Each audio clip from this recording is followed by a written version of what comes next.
que Ernesto Zedillo es un hombre beneficiado de Citibanamex. Mi querido Ricardo, te saludo con mucho gusto, un abrazo. Querido Vicente, público memorioso, listos para hablar de lo próspero que es precisamente el exsecretario de Programación y Presupuesto de Carlos Salinas de Gortari.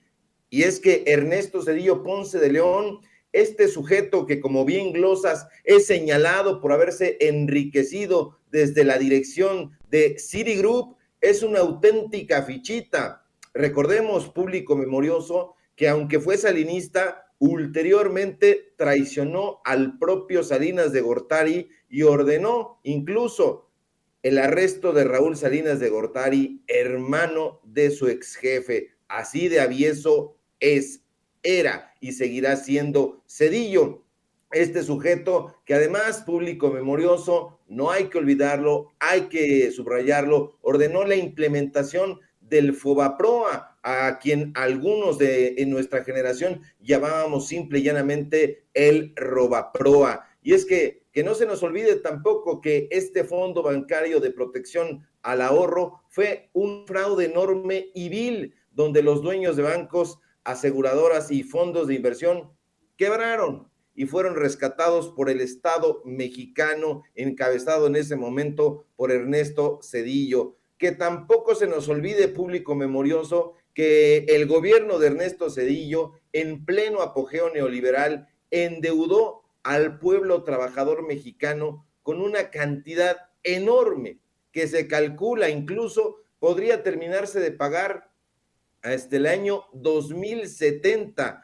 Fue una estafa cuyo volumen no deja de aumentar en el mercado y por la cual ya pagamos, no los ricos, sino nosotros, el pueblo, más por los intereses que por el monto inicial de dicha deuda. ¡Ay, Zedillo, mísero ladrón de cuello blanco! Gracias a él, hasta el día de hoy, querido Vicente, los trabajadores mexicanos seguimos pagando más de 43,000 millones de pesos, sí, 43,000 millones de pesos, hay que subrayar esa cifra al año, en una deuda que se generó hace más de 2 décadas. Y es que los bancos y empresas privadas que fueron a la quiebra lo hicieron justamente a partir de cobrarse los montos que se habían prestado entre ellos mismos, violando leyes y regulaciones, ganando, como se sabe, millonarios intereses. Pero eso no es todo. Ernesto Zedillo, que fue presidente de México de 1994 a 2000, fue un traidor también al propio priismo, que pactó la entrega de la presidencia al inefable Vicente Fox para que el PAN malgobernara este país. Recordemos también que en épocas de Felipe Calderón, para ser exactos, en 2010, Zedillo fue nombrado director de Citigroup. Y vaya que ese año fue muy próspero para Zedillín Coyoyayo, como lo apodaban en la desaparecida revista El Chahuistle. Y es que ese mismo año, querido público, fue nombrado también Zedillo director del Consejo de Asesores del Grupo Prisa, de donde ulteriormente lo sacaron a sonoras patadas. El expresidente Zedillo también fue designado en 2008 para formar parte de una comisión para la evaluación de la modernización del Banco Mundial. Hay que recordar que es un globalista de marca ACME. Zedillo también antes tomó un sitio en el Consejo para el Programa de Desarrollo Global de la Fundación Bill y Melinda Gates en 2007. Durante el sexenio del nefasto Zedillo se llevó también a cabo, cómo no recordarlo, la masacre de Aguas Blancas, un crimen de Estado ocurrido en junio de 1995, cometido por la policía en el vado de Aguas Blancas, municipio de Coyuca de Benítez, una región ubicada en la costa grande de Guerrero y que nunca van a conocer estos defensores ahora del corporativismo. Que no se nos olvide, público memorioso, los datos duros, que el 28 de junio de 1995, precisamente en Aguas Blancas, un grupo de campesinos de la organización campesina de la Sierra del Sur se dirigían hacia Atoyac de Álvarez cuando fueron detenidos por un retén de la Policía Judicial del Estado de Guerrero allá en ese vado de Aguas Blancas. Al momento de pedir que bajaran estos elementos terribles de la policía realizaron disparos contra los campesinos, dejando un saldo, como se sabe, de 17 muertos y 23 personas heridas. Inicialmente, el hecho fue reportado por la policía y por la prensa comprada como una defensa ante la agresión de ese grupo armado. Sin embargo, un video, ya saben que todo se sabe, se difundió después y demostró que nunca existió un ataque, los campesinos iban desarmados y fueron agredidos sin poner resistencia. Así la miseria policíaca, así la miseria del sexenio de Ernesto Zedillo. A Zedillo, que también aparece en los directorios de corporativos como Alcoa Corp, Procter Gamble, siempre le ha gustado mucho el billullo, tanto que ese gusto por el poderoso caballero que es Don Dinero lo llevó a asociarse con el crimen organizado, concretamente y para ser precisos, con la organización de los hermanos Amezcua Contreras, conocidos como los reyes de las metanfetaminas y de colofón, las investigaciones ministeriales y militares en contra de quien fuera el poderoso secretario particular de Zedillo, el licenciado, así le decían, Liévano Sáenz. Ah, vaya, Cedillín Coyollado, no contábamos con su astucia. Y bueno, pues esta es la ficha de Ernesto Zedillo Ponce de León, que en 10 años Zedillo haya ganado más de 3,000 millones de dólares como directivo de Citigroup. No nos sorprende que desde 2011, año de su llegada al grupo financiero estadounidense que adquirió Banamex en ese momento, le haya dado empleo y haya atesorado un salario muy bien remunerado, unas riquezas sin precedentes, tampoco nos debe sorprender. Ya lo decía Voltaire, no pienses que el dinero lo hace todo o acabarás haciéndolo todo por dinero. Así es, y bueno, pues vaya exhibidas, sobre todo después de que Mario Vargas Llosa pidiera un monumento, una estatua para Zedillo, ¿te acuerdas? Hace un par de semanas, creo. Bueno, pues, pues sí, se merece una estatua, Ernesto Zedillo, pero en el patio de la casa de Mario Vargas Llosa, con todo lo que hoy nos estamos enterando, bueno, que sabíamos, pero que estamos recopilando, Ricardo. Así es, y perdón por el exabrupto, pero merece una estatua fálica ahí precisamente en la casa del peruano español Vargas Llosa. Y bueno, pues es que es Vargas Llosa. Hay que recordar también la amistad que lo unió también a Ernesto Zedillo, porque a través de la amistad con Octavio Paz, pues ellos llegaron ahí como intelectuales plenipotenciarios ahí a entrevistarse incluso en casa del mismo Ernesto Zedillo. Hay que recordar también que fue gran amigo de los potentados del dinero, Octavio Paz, y que ahí introdujo a este intelectual neoliberal que hoy va de la mano, ahí del brazo de Ricardo Salinas Pliego y le paga videos, documentales, ediciones de libros a través de Fundación Azteca y que ya en su momento, porque ya nos está llegando la documentación de Fundación Azteca, pues no es la Fundación Azteca que nosotros creíamos que Ricardo Salinas Pliego mantenía. No, nos están llegando informes de que era una fundación pagada con dinero del erario, que era y que es una fundación pagada con el erario. Ya estaremos dando a conocer esa documentación y esos testimonios, porque vale muchísimo la pena que la gente, que el público memorioso de aquí, de Sin Censura, se documente. Ese es el trabajo periodístico que a nosotros nos caracteriza. Datos duros que le den al neoliberalismo en la cabeza hueca que tiene.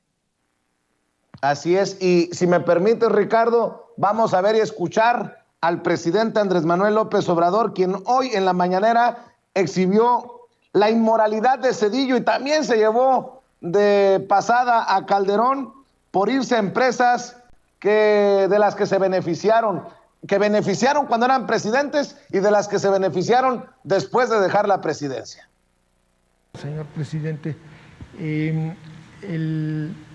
día de ayer trascendió, yo no lo sabía, que el expresidente Ernesto Zedillo no solo es miembro del Consejo de Kansas City, de los ferrocarriles, sino también es integrante de la mesa directiva de Citigroup desde el 2011. Y en esta posición ha ganado casi $3 millones en 10 años, una cantidad exorbitante. Hay que recordar que este expresidente también tiene una pensión del Banco de México por casi 150,000 pesos al mes. Y entonces yo, que siendo miembro del Consejo de Kansas City, pues fue cuando se litigó todo esto que hablamos la semana pasada, de que el gobierno de México tuvo que entregar 12,500 millones de pesos, más de 1,200 millones de dólares al tipo de cambio de esa época, a Kansas City, ¿no? Más de lo que les costó a Kansas City la concesión. Entonces yo quisiera saber, ¿no habrá un conflicto de intereses de este expresidente al ser socio que hace negocios con el gobierno de México y le dan concesiones y operar un banco? No está haciendo un conflicto de intereses, una transgresión de la ley. Lo que hay es una inmoralidad, ¿no?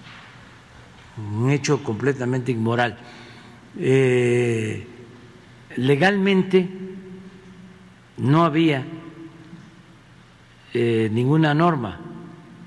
Ahora sí. Me gustaría que en la ley de austeridad, a ver, búsquenla, lo que se establece precisamente para remediar este problema. Recordando, porque ni modo que los medios de información convencionales, no todos, no, pero la mayoría no hablan de estos temas. No encuentra uno nada, ningún articulista, a lo mejor algunos, ¿no?, donde veo que hay más análisis, más reflexión, es en las redes. Pero los medios de comunicación convencionales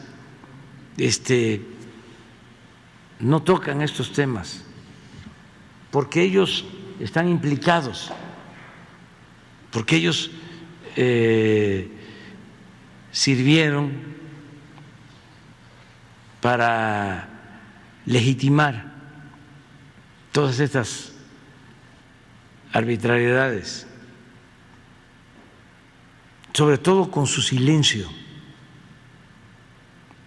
Porque ustedes creen que en los medios de comunicación, en los periódicos, en el Reforma, en el Universal, en las estaciones de radio, las televisoras, se cuestionó cuando Zedillo entrega los ferrocarriles nacionales a 2 empresas extranjeras y termina su mandato y se va a trabajar a una de estas empresas?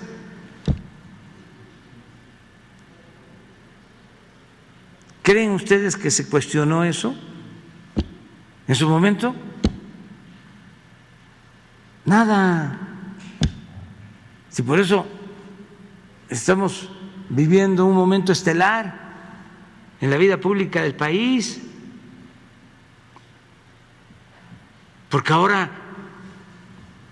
sale todo, se ventila todo. ¿no? Pero antes... tan se ventila todo y sale todo que hoy precisamente, querido Ricardo Sevilla, nos estás hablando de este personaje que forma parte de la directiva de Citigroup, no del 2011, desde el 2010 me enviabas un mensaje y bueno, el presidente también aprovecha para meterle un llegue, un raspón a esos que han callado y que siguen callando, porque dice, esto solamente se ventila en redes, con muy contadas excepciones en los medios tradicionales, porque yo no veo a Mario Amparo Casar, no veo a Leo Zuckerman, no veo a Raimundo Rivapalacio, pues diciendo de qué extensión ha sido la grosería, la inmoralidad, diría el presidente Andrés Manuel López Obrador, de Ernesto Zedillo Ponce de León. Así es, hay que ser muy precisos con las fechas. Es directivo Ernesto Zedillo Ponce de León, Zedillín Coyoyayo, insisto, ese es el apodo que le daban en su sexenio. Sí hubo críticas, había una prensa de izquierda, esa prensa de izquierda estaba sobre todo en la bruma. Ahí están esas revistas, por ejemplo, de los moneros en el Chahuiztle, ya desaparecida, ya después vendría el Chamuco, pero ahí le apodaban precisamente Zedillín Coyoyayo. Yo recuerdo que incluso había unas imágenes donde estaba Zedillín Coyoyayo en un triciclo y tenía atrás al ex gobernador del Banco de México. Entonces, pues bueno, sí había una crítica, continúa habiendo una crítica, no la va a ver desde los medios corporativos, desde luego, de esos que se jactan de ser los medios tradicionales. No, los medios tradicionales de comunicación, periodísticos, siempre han sido de izquierda en este país. Que los hayan comprado las empresas, eso ya es otro boleto, pero si nosotros hacemos un viaje hacia la prensa decimonónica de este país, nos vamos a dar cuenta que, por ejemplo, Regeneración, fundada por los hermanos Flores Magón, pues no era de derecha en absoluto, era incluso anarquista. Si recordamos Vesper, el periódico antiporfirista dirigido por Juana Belén Gutiérrez de Mendoza, también nos vamos a dar cuenta de que la prensa siempre ha sido de izquierda. Hoy ya en el siglo XX y en el siglo XXI que estamos viviendo, pues ya los grandes corporativos han visto la necesidad de comprar medios de comunicación, de pagarle a plumas para que hablen bien de las actividades económicas que están desarrollando y ejecutando, pero la prensa siempre ha sido crítica, que no nos vengan a decir lo contrario. Ahora, me sorprende muchísimo, querido público numeroso Vicente, estas preguntas retóricas que hacen estos pasguatos de los corresponsales, quién sabe de dónde, ahí en la mañanera. O sea, no habrá conflicto de interés en Ernesto Zedillo, por favor. O sea, infórmense un poquito, llevan ahí legajos de hojas y las están leyendo y no atinan. Necesitamos periodismo más riguroso, de datos duros, de gente informada que no se vaya ahí a dormir a las mañaneras o a tomarse selfies. Por favor, también necesitamos eso. Urge, porque el periodismo de izquierda de por sí está padeciendo y que estos representantes vayan ahí a pasar lista y hacer este tipo de preguntas retóricas, o sea, es nefasto. Pero bueno, pues ahí está, el presidente dio una cátedra de historia y sí, estamos recopilando, pero necesitamos también que el público que es memorioso no se olvide de todas estas atrocidades, porque de pronto las nuevas generaciones no tienen idea clara de quién fue Ernesto Zedillo Ponce de León. ¿No se acuerdan de cómo iba trastabillando hacia el avión presidencial en compañía de Nilda Patricia, quien se llevaría muy bien con Felipe Calderón, porque recordemos que le gustaba el chupe también, pero bueno. Querido Ricardo, para cerrar, hablas de crítica, hablas de exhibir personajes, y a mí y está bien. Creo que he aprendido en estos 12 años desde la independencia y sobre todo de unos 3, 4 años para acá, a aguantar vara cuando me tiran hasta con la cubeta por mis opiniones. Y acabo de dar una opinión y es sincera, es honesta, sobre el nombramiento de Claudia Pavlovich. El presidente puede dar sus razones, me parecen razones muy pobres, pues sí, no hay de otra manera, de que ella le pidió, de que ella le dijo que estaba interesada en las relaciones internacionales y que quería irse a alguna representación, y el presidente accedió diciéndole que preparara a su familia. Aquí acabo de decir que ojalá que el presidente, ojalá que el canciller Marcelo Ebrard reconsideraran este caso de Claudia Pavlovich, porque nadie me lo va a contar. Estoy a nivel acá abajo con la gente de a pie, estoy a ras de suelo escuchando las opiniones de las personas en Sonora que dicen: votamos en contra de eso, por eso votamos porque llegara la cuarta transformación a Sonora y nos meten a Claudia Pavlovich como representante de México en Barcelona. ¿Hasta dónde y cómo lidiar con esto, maestro Ricardo Sevilla? Porque, digo, muy a conveniencia los que se creen puros, y hay en todos lados, desde el lado de López Dóriga, Carlos Marín y Loret de Mola, y también del lado de los que se dicen de la cuarta transformación, que a conveniencia disparan dardos cuando no les gusta lo que uno dice. Y si el presidente nos abre la puerta, y si realmente cuando Carlos Loret de Mola dice que Andrés Manuel López Obrador es un peligro para la libertad de expresión, nos pitorreamos de Carlos Loret de Mola porque tiene la oportunidad de salir a la radio, al periódico, a la televisión a decirlo. Pues lo que estamos haciendo es tomarle la palabra al presidente. Pues, si hay libertad de expresión hay que ejercerla. ¿Cómo entiendes esto? Porque es un ejemplo interesante, ¿no? Este de Claudia Pavlovich, y espero que sea uno de los últimos segmentos que hagamos sobre esto para esperar lo que pase con este nombramiento polémico de la exgobernadora priista de Sonora.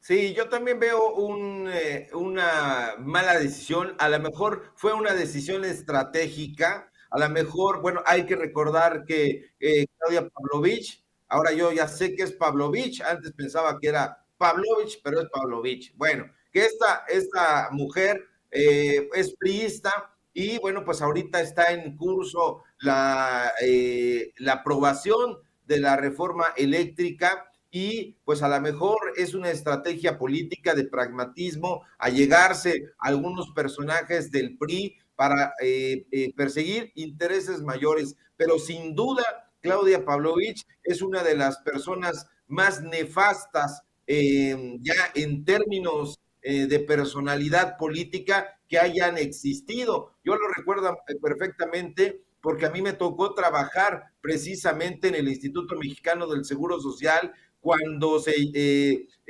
ocurrió aquella tragedia de las guarderías ABC y que estaba a cargo el director que ya murió, Juan Molinar Orcasitas, y en ese momento se habló precisamente de la defensa que hizo Claudia Pavlovich de la familia que era dueña de esas guarderías. Se habló también de los vínculos que podría haber tenido con Margarita Zavala, y bueno, el Instituto Mexicano del Seguro Social quedó muy manchado. Hay que recordar que incluso el propio Juan Molinar Orcasitas tuvo que salir por pies en aquella comparecencia que tuvo en el Congreso de la Unión ante las críticas durísimas que le hizo Gerardo Fernández Noroña. Hay que recordarlo muy bien. Entonces yo también creo que se trata de una decisión equivocada, lo hemos dicho, ¿sí? En el periodismo independiente, en el periodismo crítico, es pues quizá un gesto de pragmatismo, insisto, pero que encarnado en esta mujer resulta un equívoco tremendo. Ojalá y sí se pueda recular, porque nosotros hemos hecho ese tipo de advertencias, lo hemos hecho con Lili Telles, lo hemos hecho con Germán Martínez y con gente que se ha tratado de colar a la Cuarta Transformación y que ya estando ahí, pues dan una puñalada trapera. Aquí me parece que hay que reconsiderar, ojalá y hagan este tipo de cuestionamientos. Pues ahí en la mañanera hay una corresponsal, no me acuerdo cómo se llama, pero que es de Sonora, debería de alzar la voz crítica, porque eso es lo que le corresponde al periodismo con características sociales, alzar la mano, pedir la voz y hacer esos cuestionamientos. Señor presidente, pues acá de donde nosotros venimos, que es de Sonora, la información es esta, los datos de la gente es este, el padecer de la población es este y el sentir de la gente es este. No puede estar y que se lo den a conocer, pero no lo hacen. Hacen este tipo de cuestionamientos de lucimiento, se van y tú puedes ver ahí a la gente, no está apelando a lo que está diciendo el presidente, ni lo que se está cuestionando los compañeros, están metidos en sus teléfonos, son una desgracia también esos periodistas, debería de haber mucho mayor frontalidad, nosotros ya fuimos, hicimos cuestionamientos, ¿por qué están esos personajes ahí desde hace 22 años? Nos referíamos a Amparo Casar, hacemos ese tipo de cuestionamientos y eso es lo que tiene que hacer un periodista, que no le tema, y ya si los corren, pues ya ni modo, pero hay que servir a la nación, a intereses mayores, siguiendo el ejemplo del presidente. Ofelia Porras escribe en el chat: Vicente, ya expresaste tu opinión al nombramiento de Claudia todo el día de ayer. Si continúas, vas a parecer que tienes otro interés al respecto. Pues yo les recuerdo que el caso de Brenda Lozano no lo soltamos por semanas. Perdón. Teódula Hernández: Vicente Serrano, el presidente sabe lo que hace y no es un payaso como tú.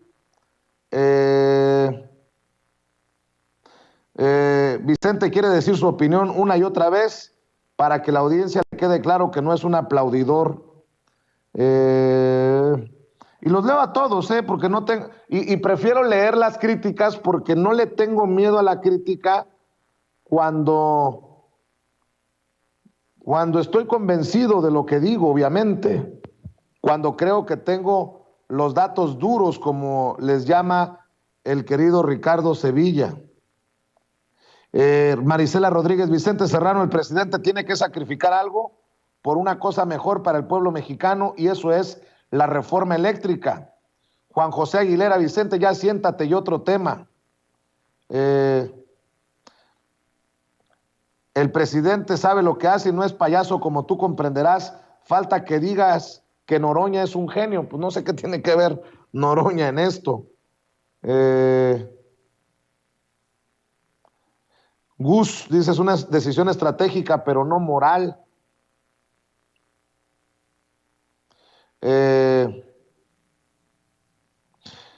Roelito Valadez: recuerden que el presidente sabe jugar el ajedrez político, él va adelante 3 jugadas, pero se ha equivocado también, se ha equivocado. Y el que diga que no se ha equivocado, que por favor me salte para debatir con casos. Rocío Samarripa dice: otro tema, Vicente. Marimor dice: pon una demanda penal. Oigan, deberían de pedirle la demanda penal al hoy gobernador Alfonso Durazo, que fue el que dijo hasta del agua en el drenaje al cuello de Claudia Pavlovich en su momento, o de cómo iba a terminar el sexenio de Claudia Pavlovich si a 3 años Sonora ocupaba el primer lugar en corrupción. No lo dije yo. Dice Teódula Hernández: ya bajaste de nivel, Serrano, lástima. Bueno, mi querido Ricardo Sevilla, pues para eso nos alquilamos, y qué bueno que la gente opina, porque yo siempre les he dicho: no me crean ni a mí a ojos cerrados. Mi querido Ricardo, ¿por qué no cerramos invitando a la gente para que te apoye en tus trincheras, para que te apoye en redes sociales? Claro que sí, querido público memorioso. Vicente, síganme por favor en Twitter, @Sevilla Crítico, en Facebook, Ricardo Sevilla, así nada más. En Los Datos Duros, hoy tenemos programa de lunes a viernes, estamos transmitiendo completamente en vivo de 4 a 5 y media de la tarde. Síganos también en Tiempos de Canallas, esta parodia, esta sátira política que hace falta para que no sea tan solemne la izquierda, nunca lo hemos sido. Entonces, acompáñenos ahí de lunes a viernes de 8 a 9 hora del centro de México, y aquí en en Sin Censura, donde estamos participando de lunes a viernes en punto de las 11 de la mañana en Regeneración MX. Síganos ahí con estas investigaciones, con este medio de comunicación que también está haciendo un esfuerzo muy, muy grande para llevar a cabo la información que no se atreven a dar a conocer en los medios corporativos. Bueno, pues mi querido Ricardo, estamos al pendiente, te mando un abrazo y muchas gracias por hablar sin censura. Oiga, hablando de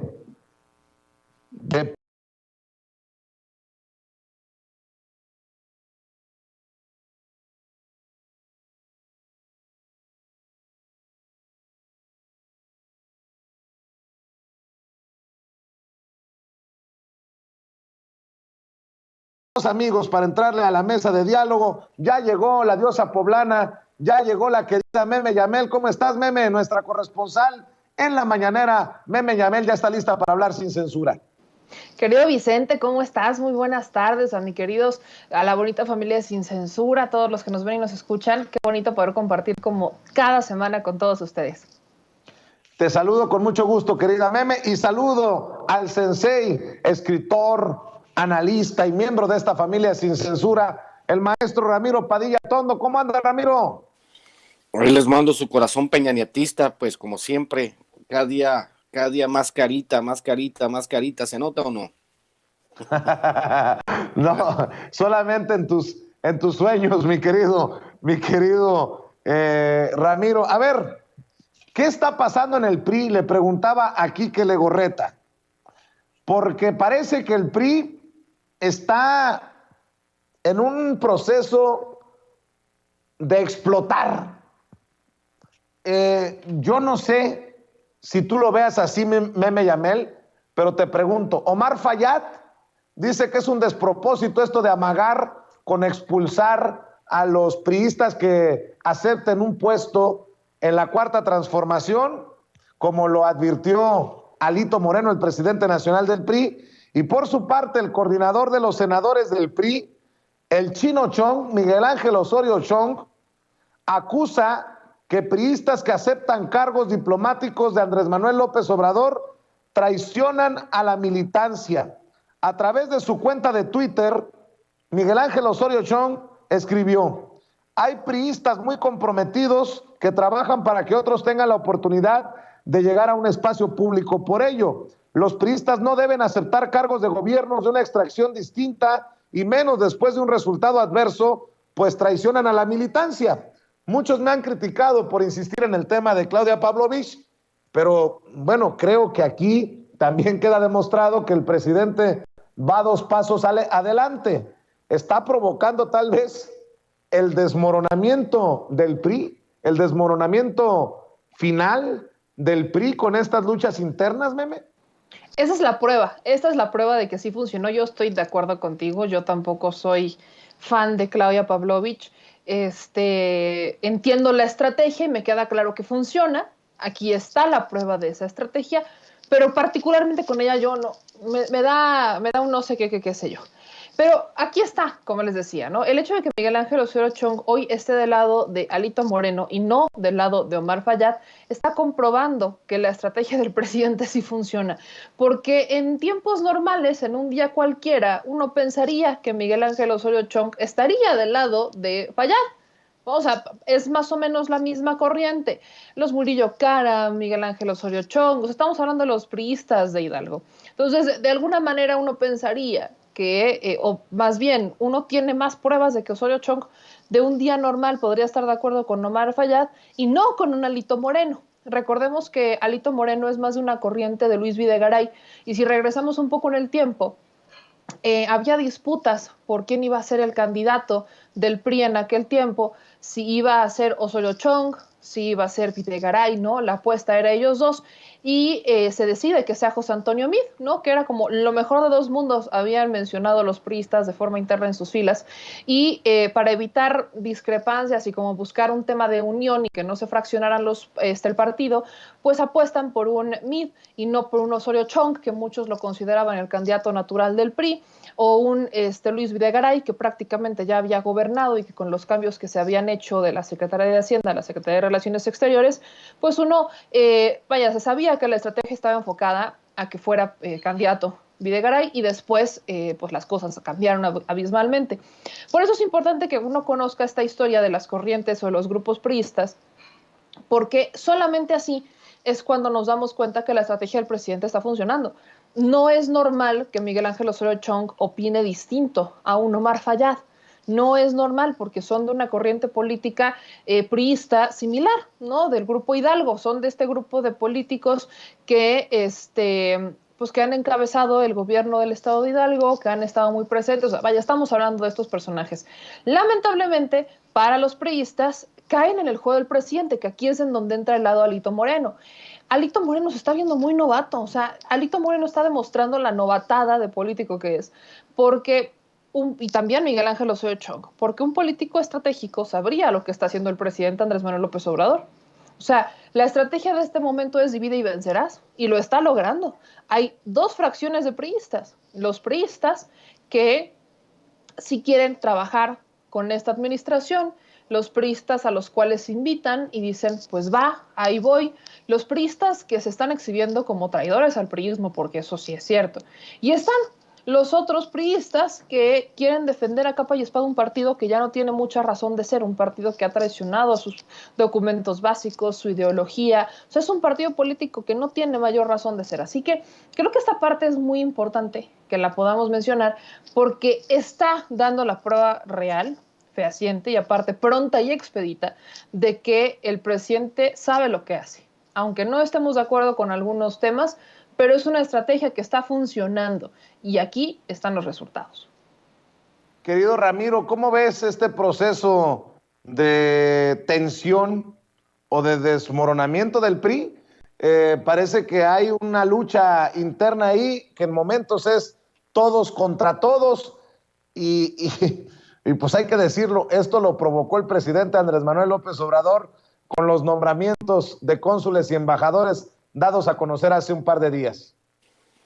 La pregunta, Vicente, sería, ¿qué va a pasar si a la exgobernadora de Sonora, Pavlovich, cuando esté en Barcelona, la tenga que regresar porque hay auditorías en curso sobre su gestión de gobierno en Sonora? Es lo que a mí me llama la atención,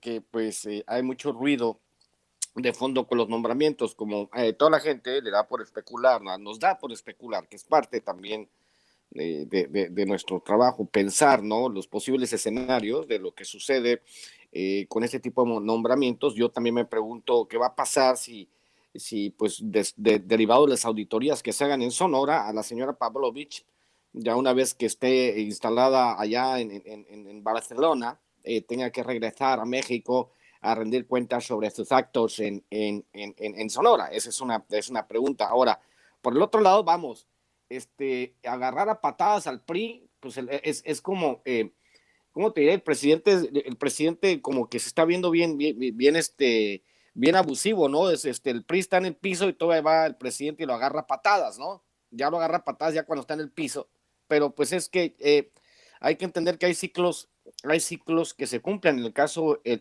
el ciclo de la vida política del PRI ya se cumplió en el país, lo que sigue es que desaparezca. Quisiera que en el mismo sentido, pues, por ejemplo, aquel cascarón vacío que es el PRD también desaparezca, y la ultraderecha panista azul pedorra, el Ku Klux Klan, también desaparezca.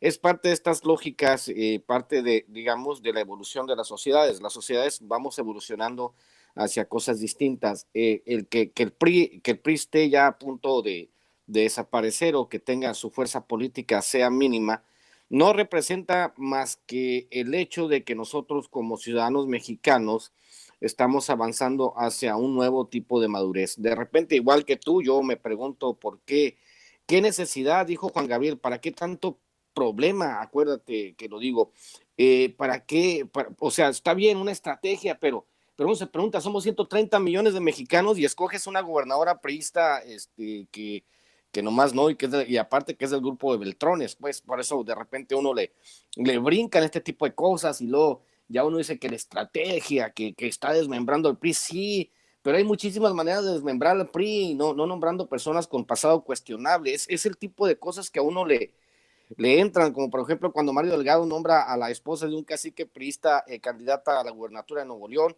y ahora tenemos a los fosfo, ¿no? Gracias a las decisiones de Mario Delgado. Es ese tipo de cosas que uno de repente en política, dicen que en política no hay casualidades, pero sí yo desde mi trinchera y desde mi muy humilde persona rechazo enérgicamente que alguien como la exgobernadora se vaya de embajadora, habiendo tantos perfiles y tantos millones de mexicanos que pueden hacer un mejor trabajo, mi querido Vicente.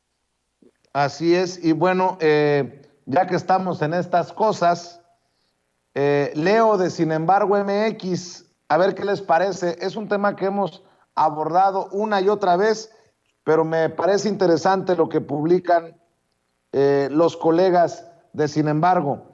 3 años se fueron ya y Gertz Manero no logra una sola sentencia por corrupción.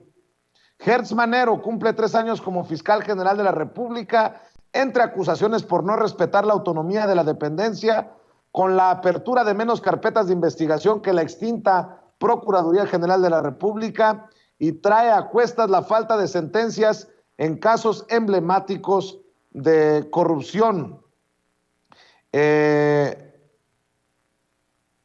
Me llama la atención esto que se publica y bueno, también mencionar que ahí están los casos muy politizados.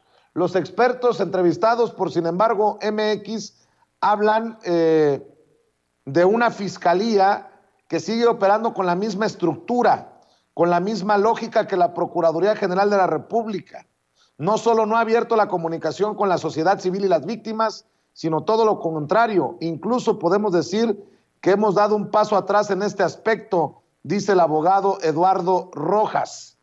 Mi querida Meme Yamel, 3 años y dicen los colegas de Sin embargo MX que no hay una sola sentencia por corrupción. Y es cierto, Lozoya está en el bote pero no sentenciado. Lavalle Mauri está en el bote pero no sentenciado. Rosario Robles está en el bote pero no sentenciada. No se pueden adjudicar el tema de Javier Duarte, o sí, no sé, ustedes me dicen. En fin, mi querida Meme, tu opinión acerca de esto. Es un problema muy grave. Hay que decir que no solamente son expertos, abogados e independientes. Hablemos de del propio Instituto Federal de Defensoría Pública, ¿no? He platicado con algunos de ellos, particularmente con el secretario técnico de la Unidad de Tortura, que es esta nueva defensoría, ¿no? Viene esta nueva área en la defensoría con estos cambios que surgen a raíz de las reformas judiciales que se hicieron en años pasados, perdón. Y particularmente ellos también dicen que su principal obstáculo para defender es la fiscalía. O sea, estamos hablando de defender casos de tortura, casos de personas que están de forma injusta en prisión. El principal obstáculo para acatar las recomendaciones, para que avance el proceso, es la fiscalía. Lo dice el propio Instituto de Defensoría Pública actual, que el problema ya ni siquiera son los jueces. O sea, llegamos a los jueces y por supuesto que hay jueces corruptos, pero muchas veces los jueces tienen que corregirle la plana a lo que están haciendo los fiscales, ¿no? Viene en ese sentido y es lamentable. A finales del año pasado, un informe que analiza la Fiscalía General de la República habla de una tasa de impunidad del 95% de los casos. 95% de los casos. O sea, hay una tasa de impunidad del 95%, que es justamente a lo que se refiere. Sin embargo, lamentablemente, en cuanto a autonomía, por ejemplo, de la Fiscalía, la parte presupuestal, la parte política y la parte operativa son las que tienen un indicador menor. Por ejemplo, el titular de la Fiscalía General de la República interpreta la autonomía como si fuera una carta abierta para que opere sin transparencia y sin rendición de cuentas. Es cierto que la Fiscalía General de la República tiene que guardar mayor cuidado con cómo informa los procesos, pero si algo nosotros hemos visto aquí es que si de algo nos enteramos que pasa en la Fiscalía es porque lo filtran a los medios de comunicación. Y aquí entra un tema interesante, contrario a lo que podrían pensar, porque muchos intentan justificar a Hertz Manero diciendo que esas filtraciones vienen por parte de la defensa. Las cosas que se filtran son casualmente las que beneficiarían a la Fiscalía, no a los defendidos, no a un Emilio Lozoya, no a un Jorge Luis Lavalle Mauri, no. Estamos hablando de cosas que le benefician a la Fiscalía. Por ejemplo, casos relacionados con un Emilio Lozoya, de cuando se publica que va a solicitar el fiscal general de la República una pena para Emilio Lozoya, eso se enteró a través de la prensa. No es algo que les beneficia a Emilio Lozoya. ¿Qué es lo que sí hace? Avisa. O sea, le está avisando a Emilio Lozoya por canales no institucionales y a la defensa de Emilio Lozoya por canales no institucionales cómo va a solicitar, qué va a solicitar el fiscal. Recordemos, también regresemos en el pasado a recordar lo que pasó justo con un Emilio Lozoya. El abogado, uno de los abogados de Emilio Lozoya, también es representante jurídico en un asunto de Hertz Manero. ¿Que eso no es conflicto de interés? ¿Que no es un conflicto de interés entre el fiscal y un defendido y una defensa de alguien que atentó en contra del Estado, como lo es un Emilio Lozoya con el caso Odebrecht y agronitrogenados? O sea, seamos honestos, en lo único que hemos visto que el fiscal sale a hablar es cuando se cuelga medallas, cuando fue el caso de Salvador Cienfuegos Cepeda o cuando estaban realizando el tema de la detención de Emilio Lozoya. Nada más, cuando ya lo habían extraditado y cuando fue lo de Estados Unidos, de cómo habían prácticamente liberado a Salvador Cienfuegos Cepeda, en ese momento el fiscal salió a hablar. Y me acuerdo que el fiscal salió con Aristegui, con Ciro Gómez Leiva y con López Dóriga a colgarse las 1001 medallas como si fuera héroe de guerra. Y yo pregunto, ¿y eso de qué nos sirve? En el caso particularmente de Rápidos y Furiosos, digo, qué padre que ya se abrieron estas carpetas de investigación, es un tema histórico, ¿no? El tema del abrir o solicitar estas órdenes de aprehensión en contra del Chapo Guzmán, de García Luna o de Cárdenas Palomino por lo de Rápidos y Furiosos. Pero yo nada más le quiero recordar al mundo que 2 de ellos ya están presos en Estados Unidos, uno con sentencia y el otro va en camino, y solamente hay uno aquí en México, que es Cárdenas Palomino, y también está preso. Pero ¿en dónde está Medina Mora? ¿En dónde están las órdenes de aprehensión a Medina Mora? Que él también tuvo que ver en el tema. ¿En dónde están? O sea, incluso en la Fiscalía General de la República estaría operando en un cargo en uno de los mandos medios, una de las personas que habría sido también parte de la operación de Rápidos y Furiosos. O sea, aquí la duda que tenemos es, si la gente que opera en la Fiscalía, que perteneció al pasado, está ahí todavía porque está sirviendo como ayuda para que se investiguen los casos, o si están ahí estorbando y el fiscal no los ha querido quitar, porque a estas alturas, o sea, a 3 años que el fiscal no se haya dado cuenta de esto, pues entonces, ¿qué está haciendo el fiscal en 3 años? Porque si no se ha dado cuenta de quién trabaja ahí, pues yo pregunto, ¿en dónde está entonces el fiscal? O sea, el presidente nos pide que le tengamos un voto de confianza y que seamos pacientes, pero la Fiscalía lo que nos ha dado ha sido como más, ahí sí lo tengo que decir, parece que el fiscal nos está dando cositas para que nos calmemos los medios de comunicación. Cuando ve que las críticas empiezan a crecer en su contra, entonces busca mandar una nota, y el caso contrario fue, recordemos cómo su familia política está denunciando una venganza, que fueron incluso a encarar al ministro presidente de la Suprema Corte en un acto que yo no comparto, pero van a un evento en la Ibero y se le plantan y le gritan al ministro presidente. Y justo después, o justo en esos tiempos, es cuando sueltan lo de las órdenes de aprehensión por el tema de Rápidos y Furiosos. Y pareciera que las calmas, ¿no? Que la calma llegó a la Fiscalía General de la República. Perdón que lo diga, pero el fiscal prometió que él iba a hacer modificaciones en la entidad para que las personas que trabajaban ahí, que estaban haciendo mal su chamba, se fueran. Yo sé que son casos largos, pero no hay transparencia, ni siquiera al estilo que lo debería de dar la Fiscalía General de la República. No veo mayores órdenes de aprehensión, veo un estancamiento, veo incluso una falta de voluntades por parte del fiscal. A veces no sé, en un voto de confianza, si el fiscal estuviera siendo extorsionado al interior de la Fiscalía, ¿no? Como que alguien le supiera algo al interior de la Fiscalía y que no fuera él, como que intento buscarle muchas fórmulas, pero la confianza se gana. Y a 3 años el fiscal no ha dado muchas herramientas al pueblo para que le tenga paciencia y que le tenga confianza y que diga, bueno, son asuntos complicados, pero mira lo que hemos hecho. Ahora, claro que hemos avanzado mucho en comparación a cómo estaban nuestras fiscalías antes. O sea, antes ni pensar que se hubieran emitido, que se hubiera retomado el tema de Rápidos y Furiosos. Antes ni pensar que hubiéramos detenido a un Emilio Lozoya, vaya, ni a Rosario Robles, a Juan Collado, o sea, antes ni de broma que esto hubiera pasado. Reconozco que ese es un cambio importante, pero yo no sé si ese cambio tiene mucho que ver con la Fiscalía o si tiene que ver mucho con que esta administración quitó el freno que han puesto todos los gobiernos a este tipo de asuntos políticos y que este gobierno dijo pues que se investigue. Y como es un asunto autónomo, el fiscal pues lo ha tomado como a sus anchas. Ahí es donde yo dejaría al menos esta opinión. Ahora, hay que también decir sobre la investigación, lo que publica, sin embargo, MX, y me lo recuerda Toño, que muchos de esos son expertos antiobradoristas, o al menos sus opiniones así lo parecieran.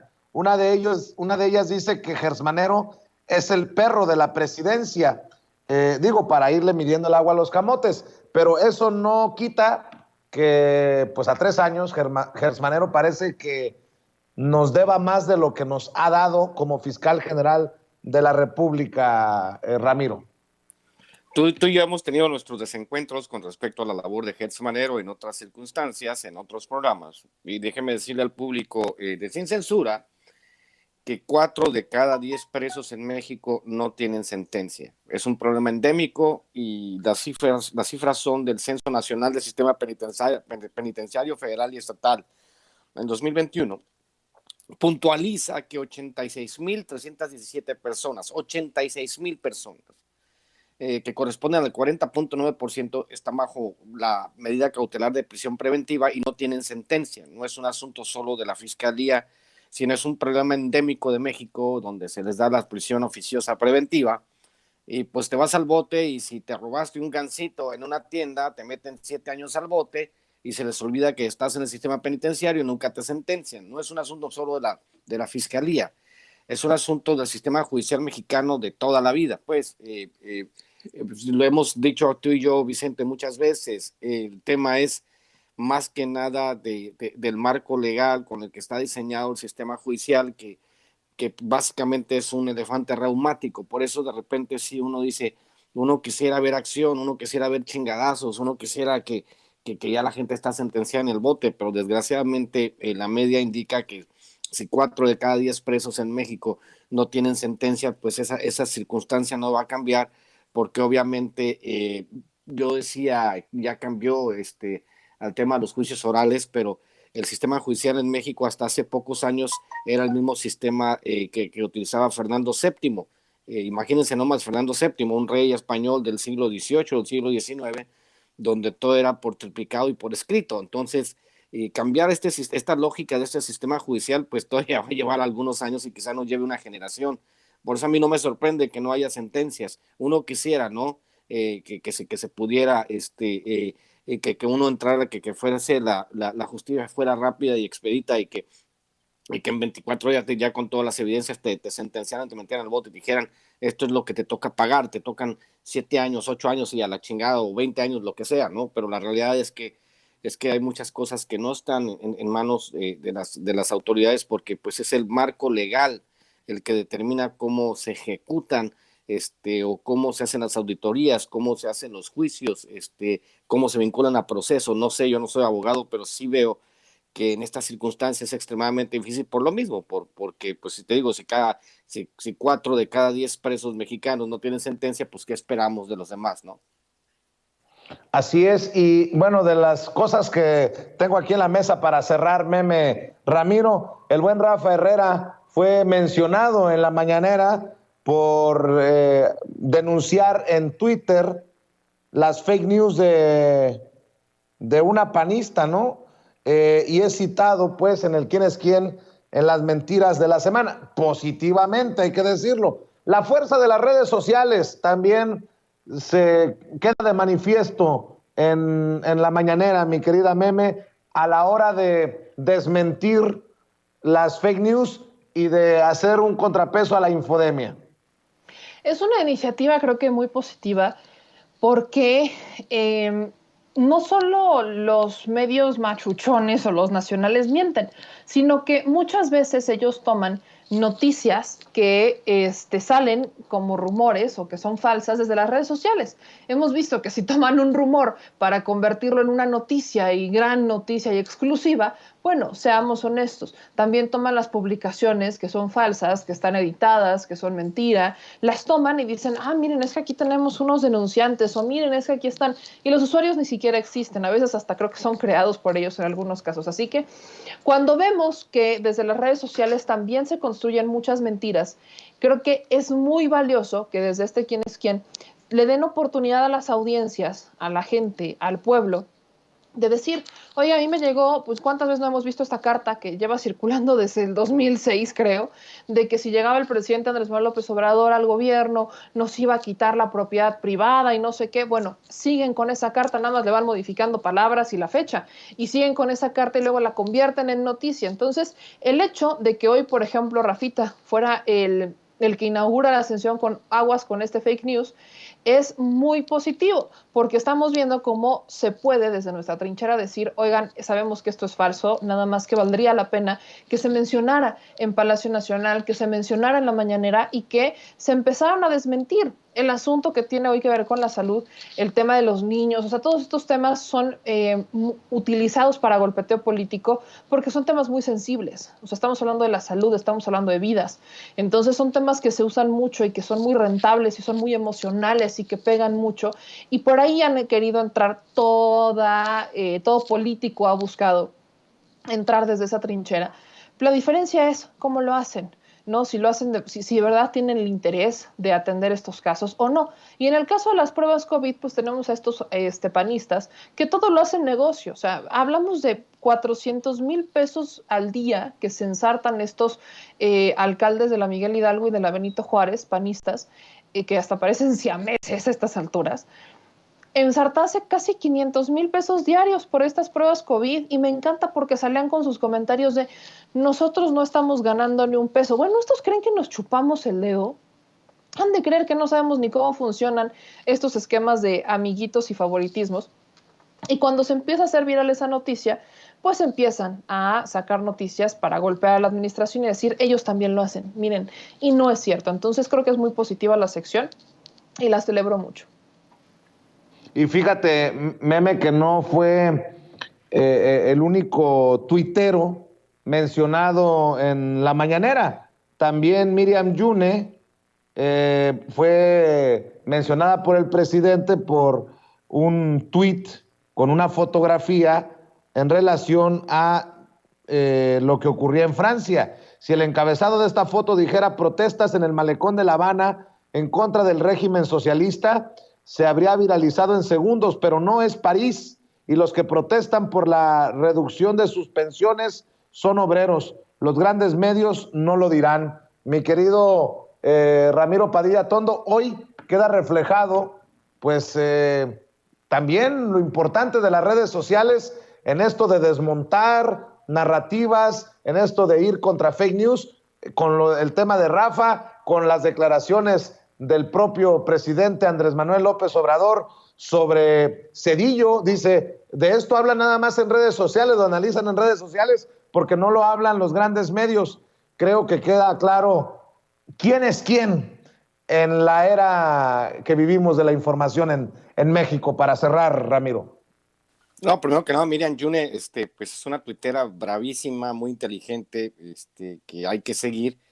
Y también yo quiero felicitar a Rafa Herrera porque se ve que ha puesto muy bien en práctica todo lo que le he enseñado para ser para ser señalado de la mañanera. Me parece que está haciendo las cosas muy bien, Rafa, lo está haciendo bien de hace tiempo. Y Y la verdad es que sí, al final de cuentas, buscar la verdad no se encuentra, lo hemos dicho muchas veces, he escrito mucho sobre el tema, tengo libros sobre el tema. La verdad no se encuentra en los medios corporativos, como decía Rafael Correa, el expresidente de Ecuador. Desde que se inventó la imprenta, la verdad es la que quiere el dueño de la imprenta, ¿no? Eso es, y eso ha sido siempre. Hay que recordar las dinámicas bajo las cuales los medios corporativos en México contaban una historia, y contaban la historia que le convenía al gobierno en turno. Ahora que se les acabó, ya no le echan monedas a la rocola de la propaganda de la extrema derecha, pues ya no tocan la misma música, ahora tocan puro narcocorrido estos cabrones, o están llorando, son unas plañideras.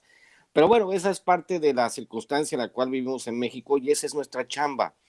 Parte de la chamba que hacemos nosotros desde los medios alternativos, desde el Twitter, desde todas las plataformas, es básicamente desmentir todo lo que dicen estos medios. Y qué bueno que desde presidencias, desde gobernación, desde todas las instancias de gobierno que se requiere, estén ofreciendo y estén mostrando, ¿no?, esta parte tan importante que es que hay personas pensantes, hay personas con punch en las redes sociales, y esas personas con punch que están trabajando por un nuevo discurso, estén teniendo exhibición para que sepa la gente que hay maneras alternativas de interpretar esta realidad que es tan importante, ¿no? Y me congratulo por Rafa, por Sin Censura, por todos nosotros, por Meme, por Toño, por toda la bola, por Ceci, porque pues somos personas que al final de cuentas estamos por decir la verdad y no estamos por contar la parte que le conviene a la extrema derecha en México, mi querido Vicente.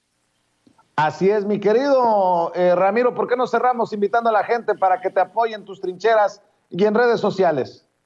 Pues ya saben, seguimos con el segundo capítulo de Chaironomics en mi canal, y a través de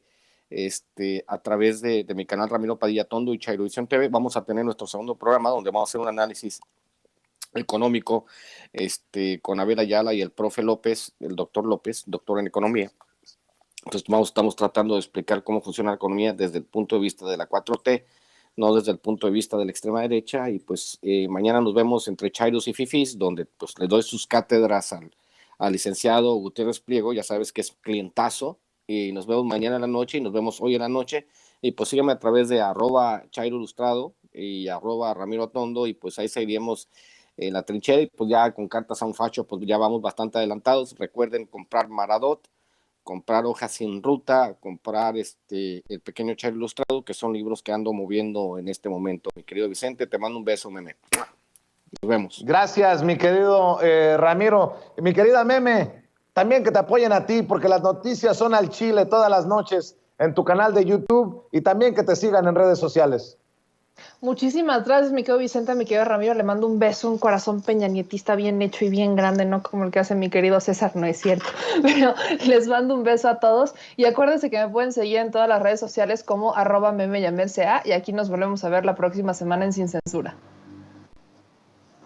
Pendiente de tu trabajo también en Palacio Nacional, ojalá que te toque por ahí participar y poner los temas que dejen la víbora chillando. Un abrazo, Meme, un abrazo, Ramiro, y también amigos, amigas, regresamos en breve, pero mientras seguimos hablando sin pelos en la lengua, sin censura, usted puede suscribirse a nuestros 3 principales canales en YouTube.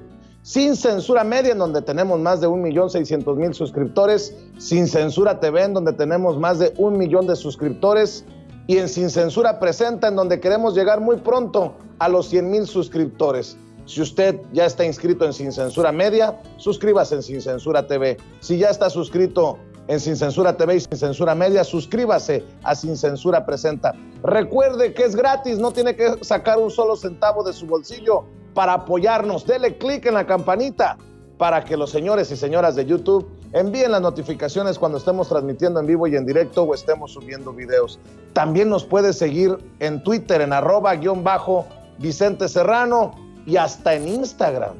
Ojo, también estamos en Instagram. Son nuestras redes sociales, y con el apoyo de ustedes seguimos creciendo, porque con ustedes todo, sin ustedes nada.